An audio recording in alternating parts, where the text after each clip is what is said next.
It is taken as a given that we all agree that a Christian who engages in the direct worship of a god other than Yahweh, whether in private devotions or in a civil religious event, violates the first commandment.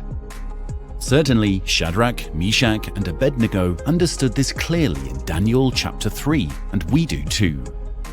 If any Christian performs such an act in the context of a civil religious event, he clearly violates the first commandment. It is a much more subtle question to ask whether a Christian who worships the one true God in the context of those engaged in worshipping other gods also violates the first commandment. In this respect, we often fail to appreciate the full importance of the first commandment by translating the text found in Exodus 20:2-4 as, "You shall have no other gods before me." The wording in the Hebrew text is much more precise.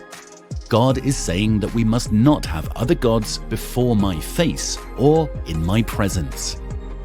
The point here is that Yahweh is not claiming the right to be the first in our affections, as before can easily be misunderstood to mean he is prohibiting us from allowing any other god into his presence, period. Yahweh does not want to be our first god or to be the first in our life. He wants to be our only God.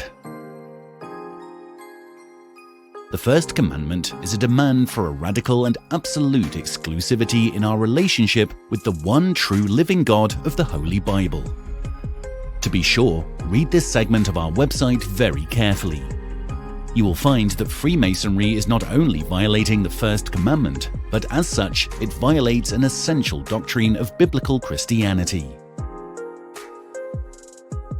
Since Freemasonry is not compatible with the essentials of the Christian faith, then it is imperative for Christians who are Masons to exit the lodge and renounce Freemasonry.